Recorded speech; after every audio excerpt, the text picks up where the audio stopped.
Quelles sont tes racines et tes fondations? Alors, mes racines et mes fondations. Oh là là. Bah même là, comme ça, rapidement, quand tu me poses cette question-là, je pense racines, je pense à mon grand-père paternel, à ma grand-mère aussi paternelle, mais je pense principalement à mes grands-parents et surtout à mon grand-père. Racine vraiment avec une valeur travail importante, quelqu'un qui s'est forgé assez seul et qui a aussi aimé des projets, qui a entrepris, où la famille était importante parce que c'est quelqu'un qui n'avait pas eu de père, voilà, il a bien sûr un père biologique, mais et moi je me suis assez construite avec cette génération, avec les grands-parents. J'ai des parents, hein, bien sûr, hein, mais mes racines profondes, comme ça, instantanément, ça serait mon grand-père principalement. Et mon deuxième grand-père maternel aussi. Voilà. Quand il y a des phrases importantes qui m'ont été dites, elles m'ont été souvent dites par des hommes, par mon père et mes deux grands-pères. Voilà. Et ça, c'est un peu mes racines. C'est ce qui m'a un peu ancré. Et très rapidement, hein, je ne sais pas ancré à 25 ans, c'est ancré, je pense, à 15 ans, en gros, à 15 ans. De toute façon, j'ai quitté mes parents très tôt. Oui, j'étais assez ancrée dans ce que j'avais envie de faire ou ne pas faire, je pense. J'ai expérimenté beaucoup de choses, mais j'ai eu assez confiance en moi, rapidement. Et je trouve que ça, c'est une chance. Enfin, je les remercie pour ça. Il n'y en a plus qu'un qui est vivant, c'est mon père. Qu'est-ce que tu as appris de tes parents? Alors, qu'est-ce que j'ai appris de mes parents Je pense. Alors, peut- un contexte assez joyeux, quoi qu'il advienne, quoi que la vie est faite, même de tourments, un certain optimisme. Alors ça, c'est quand même très très lié à ma famille. Pour avoir côtoyé d'autres familles, quand tu vis avec un conjoint qui présente une autre famille, etc. Oui, mes parents sont assez joviales, gays. Donc ça, c'est important quand même. Ils m'ont appris, ils m'ont appris l'amour, enfin l'amour au sens large. C'est des gens qui aiment bien recevoir, qui aiment bien partager, même si là en ce moment on est assez loin puisqu'ils sont restés en Normandie et moi je suis ici à Bouzigues. Voilà, des choses assez simples. Je sais, c'est pas facile de dire ce qu'ils m'ont réellement appris. Ce ne sont pas des intellectuels. Euh, Ils ont moins fait de parcours d'études que moi, je pense, et puis on n'a pas évolué du tout dans le même contexte à un moment donné. Mais ouais, c'est principalement des choses très simples. L'amour, la joie de vivre, et puis voilà, même quand ça va pas trop bien, eh ben on essaye de créer des bons moments de convivialité. Voilà, sont des gens bienveillants. Voilà, je sais pas comment. C'est un peu délicat là. Voilà, je peux pas dire beaucoup plus. Et quel enfant tu étais à l'époque? Alors, je dirais jusqu'à mes 7 ans et demi, et j'étais fille unique. Euh, Calme, très calme à l'époque, hein, attention, hein, jusqu'à 7 ans et demi, j'étais calme. Je dessinais, je dessinais beaucoup, et puis j'aimais beaucoup lire. Bon, c'était des activités finalement très très. Par contre, alors j'ai jamais joué trop à la poupée. J'étais pas très très fille. Je me sentais pas non plus très très fille, hein. Ça c'est pour revenir un peu à la position de la femme, etc. Non, je me sentais, et puis j'avais des envies de beaucoup de voyages. Alors en grandissant, alors mes frères sont nés après, hein. J'ai un frère qui est né 7 ans et demi donc après moi. Et puis mon plus jeune frère qui est là dans le sud de la France. C'est pour ça aussi que je suis un petit peu, enfin pas que pour ça, mais en tout cas j'ai suivi mon frère Pascal qui a 12 ans et demi d'écart avec moi, avec qui j'ai une très grande complicité. Euh, et à cette époque-là, d'ailleurs maintenant on en parle souvent avec mon frère qui est plus jeune. Lui, il m'a très peu connu puisque j'ai quitté le domicile familial très, très jeune. Mais j'étais quelqu'un d'assez calme. Après, non. Après, ça a été finalement, c'est le calme avant la tempête. Et je peux dire que j'ai été une tempête. Je le sais bien parce que je me suis occupée aussi beaucoup d'enfants. Voilà, avec des problèmes de comportement ou voilà, ou du handicap ou de la révolte un petit peu de valeur parentale, voire de la délinquance. Alors, je n'étais pas délinquante, certes, mais j'ai flirté beaucoup avec les prises de risques, de danger jusqu'à mes 17-18 ans. Mais à 18 ans, je me suis reposée de nouveau. Voilà.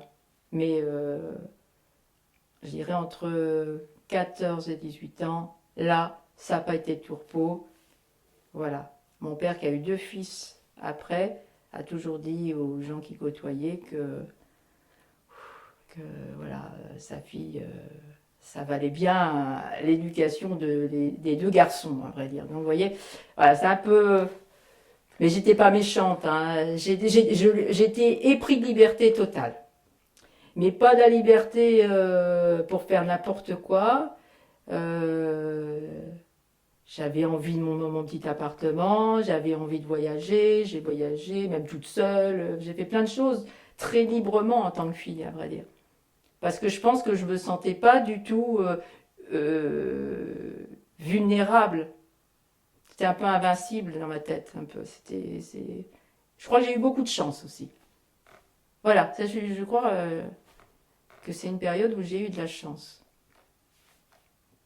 Voilà. Et quels étaient tes rêves? À l'époque, adolescente, là, par là,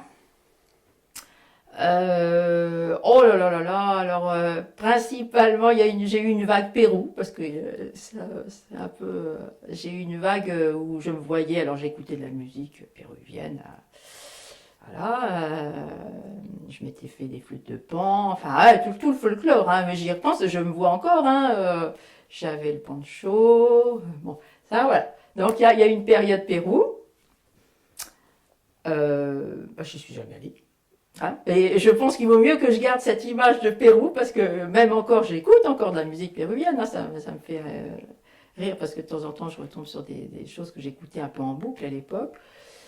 Après, j'ai eu une vague oh, un peu de voyage, mais bon, l'Inde aussi, bon, ça c'est assez commun, à vrai dire, maintenant. Mais bon, j'ai eu cette période-là aussi, avec tout l'attirail de Babacool et compagnie. Euh, et puis est venu progressivement bah, le rêve. Il y a eu aussi un rêve très très matériel, c'est que je voulais vraiment bah, qu'on fiche la paix et puis donc avoir ma petite autonomie. Donc ça, c'est dès que j'ai eu mon premier petit appartement à Venelle-aux-Champs, ça je me souviens, à Caen, donc en Normandie. Euh, j'ai pu me poser et j'ai pu être vraiment moi. Pas vraiment où je me suis dit, tiens, ça y est, c'est mon espace. Je, je peux recevoir comme je veux ou pas recevoir.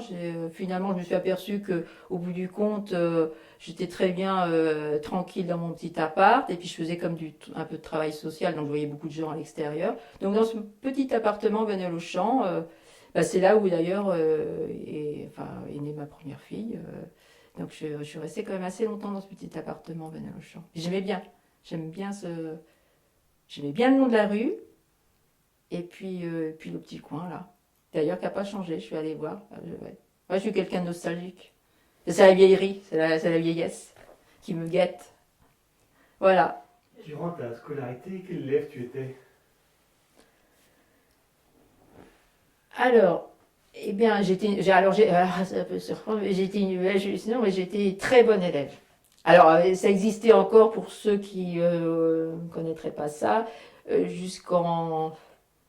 En tout cas, j'ai été une très très bonne élève, vraiment très très bonne élève, jusqu'à la fin du CM2. Alors là, j'ai eu tout, hein, l'appareil photo en prix, des gros bouquins qu'on nous donnait, enfin tout ça. Alors, bon, il y avait les grandes images avec les petits bons là. Bon, tout ça, j'en avais plein, hein.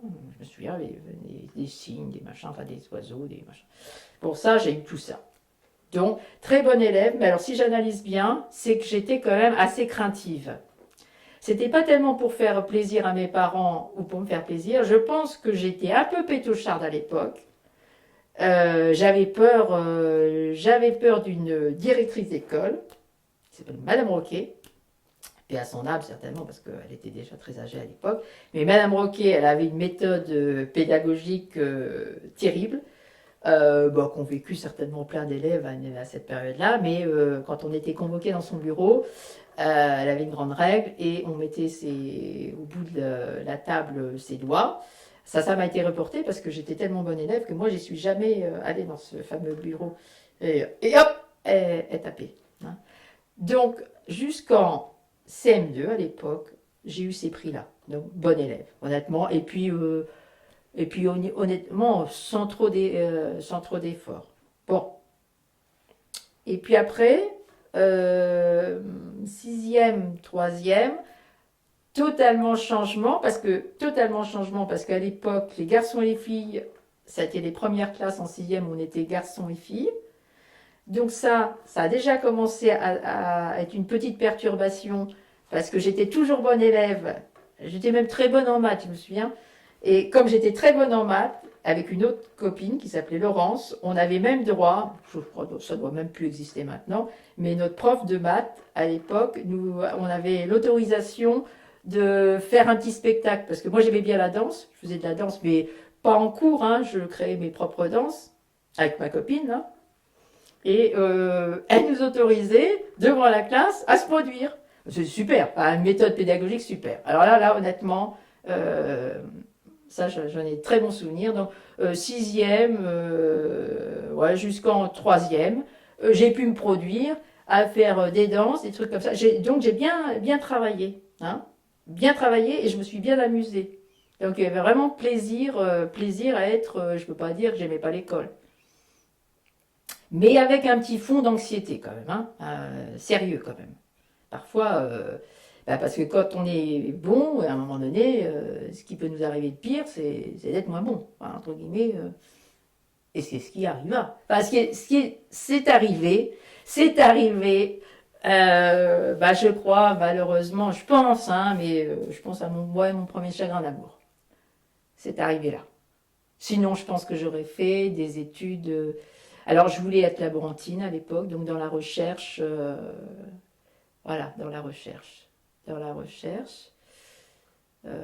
c'est peut-être pas forcément si éloigné de ce que j'ai fait après, mais un autre type de recherche. Mais voilà. Et puis là, est arrivé ce qui arriva. Vraiment un très très grand chagrin d'amour. Et comme j'étais une nature entière, j'ai vraiment eu beaucoup de peine. Ouais. J'y pense beaucoup. Ça a été terrible, hein. Ça a été terrible. J'ai voulu être consolée. À l'époque, il y avait les bandes de copains, etc. et tout. Non, ça a été un peu long à me remettre de cet épisode-là. Donc, j'ai décroché. Ce qu'on appelle les décrocheurs sérieux, hein, c'est-à-dire ne plus aller, commencer un peu à mentir, ne plus aller en cours. Voilà. Et puis me désinvestir totalement de tout ça, hein. Donc la déprime, quoi. Un genre de déprime, de révolte déprime. Je crois que j'ai eu les deux à ce moment-là. La révolte et la déprime. Quels étaient tes rapports avec ta fratrie? Bon, alors, donc moi j'étais la fille unique, hein, et je n'ai donc pas de sœur, hein, fille unique pendant 7 ans et demi, après mes deux frères. Alors, j'ai deux frères qui sont très très différents. J'ai mon frère, donc est né après moi, Olivier, qui a un itinéraire très très particulier, bah, je dirais, sans être péjoratif, c'est un peu l'histoire de Tanguy à la maison. Hein. Donc voilà, c'est quelqu'un qui est resté avec mes parents à la maison. Hein.